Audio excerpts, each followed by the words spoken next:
The Executive Secretary of the UNECE explained to us what was achieved at today's conference. He also told us how they will reach their goals in the future. Clean drinking water is one of the basic needs for healthy living. How are you getting clean drinking water to impoverished countries? Water is not only a right, it's of course essential for the living of humankind and of all human beings. And we need to ensure clean water and we need to ensure adequate water to all citizens. Even in our region, in Europe, you can go to countryside and find communities where perhaps only 1 out of 5 have access to sufficient and proper drinking water, where there's adequate sanitation available. And so we need to invest in Europe and even more so in the world in clean water and sanitation. And this challenge will be even bigger with climate change, because climate change will affect us through water. In many places there will be too little water, in other places there will be too much water. We will see flooding and droughts.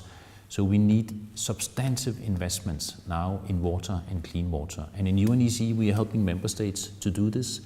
We have the Water Convention, which helps countries to negotiate and cooperate across borders on protecting their rivers, avoiding flooding, protecting the clean water in our rivers and in our lake.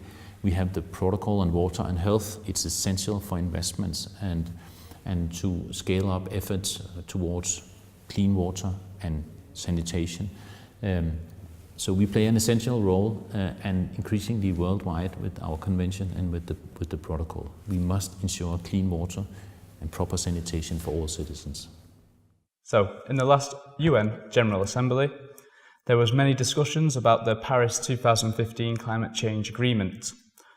What ratifications have been made and what challenges are facing you going forward? The ratification is almost done, so the agreement can enter into force. That's really good news. It has been one of the fastest ratification processes ever seen when it comes to a global and challenging convention as what came out of the Paris Climate Agreement.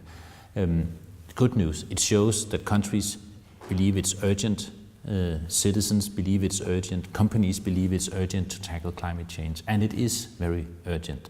People dealing with climate science tells us that we are almost at 1.5 degrees and we are coming towards 2 degrees, perhaps even the next 15 years. And this is a tipping point. It can release a wave of climate change that comes out of control. We need to act very fast. We need to act now.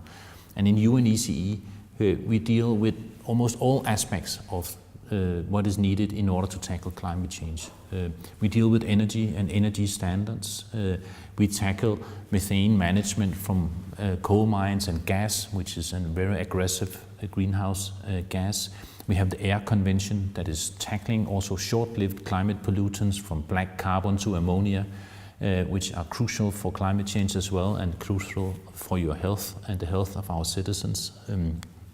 We have work on forests that can mitigate and some of the climate by absorbing more CO2 if we can increase, which we are, the forest cover in our region. And we have transport, which is also important for climate change because it is a significant part of greenhouse gas emissions comes from the transport sector. And also many of the most aggressive short-lived climate pollutants comes from the transport sector. We deal with vehicle standards and we deal with tackling emissions from the transport sector. So in UNECE we are heavily engaged, also helping member states to fight climate change. It's urgent, it's now, and now we have an agreement that can unite us, but we need action, we need to implement it. This week's UNECE has gathered experts and country representatives to discuss energy for sustainable development. How can the energy sector bridge the gap to provide electricity to hundreds of millions who lack access to it, while contributing to sustainable development while tackling climate change? This is exactly the challenge. How do we meet the aspirations of all the people, all the citizens out there who deserve to get clean energy and electricity, so they don't have to use firewood and collect it, use time and get sick from the smoke in their houses or in their huts. How do we meet their aspirations, meet the aspirations of the population all over the world who want new electricity equipment, who want refrigerators and television sets and want to have a car to drive in, at the same time when we tackle climate change. And to do this, we need to engage with every single energy source in order to tackle emissions while providing sustainable energy. We need windmills and solar panels. We need to invest significantly in energy efficiency in our houses and in our cars. We need to engage in new technologies like carbon capture and storage because we will have fossil fuels with us for a long time, so we need to have clean coal and efficient oil, and we need to use carbon capture and storage to avoid emissions from fossil fuels. And that has to be done across the board, all energy sources, and enormous investment in renewables, efficiency, sustainable energy. That's the only way we can bridge the gap between the aspirations of our citizens and the future energy system. And this is exactly the topic we are tackling at this week's meeting here in UNECE on the future of energy and the future of sustainable energy. So Sustainable Development Goals were adopted 1 year ago. Where are they now? We've adopted the most ambitious visionary goals ever with the Sustainable Development Goals, and now we need to implement them. And we see countries that take it seriously, that have already developed sustainable development plans. They are investing in new statistics so that they can make sure that we leave no one behind, no woman, no child, no man. They are investing in infrastructure already to support the implementation of the Sustainable Development Goals. But we also see, unfortunately, countries that have still not really grasped the agenda and that have not engaged in developing national policies and actions in support of the Sustainable Development Goals. We will try our best in UNECE to inspire all countries in our region and beyond to invest heavily, engage in actions, to agree on new policies that can support the Sustainable Development Goals. It's the most visionary, ambitious agenda ever.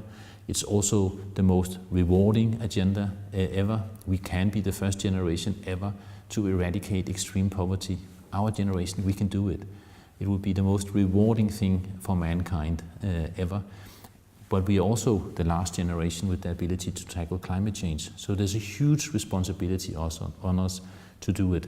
And if you see on some of the biggest problems of our time, the climate crisis, the economic crisis, the migration crisis, the conflicts around in the world, the Sustainable Development Goals, they provide us with the best answer to how we can tackle these multiple crises that we stand in front of and that we are experiencing already. And therefore, countries need to step up to this challenge. It's a complex challenge, but it's an absolutely essential agenda and vision for the world, and we hope countries will take it seriously and implement it. How are your norms and guidelines being used by trade facilities, and which countries are they being used by? Trade facilitation, which is now the big thing in the international trade negotiations also with the trade facilitation agreement in the World Trade Organization, was actually invented in UNECE 40 years back.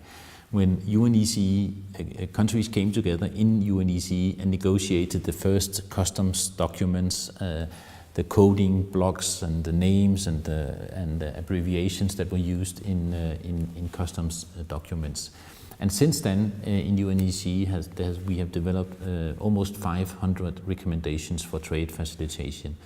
Everything from standards for electronic trade to, custom document, to the single window, how you deal with efficient mechanisms for trade facilitation in a country. And these standards are used by companies and countries all over the world.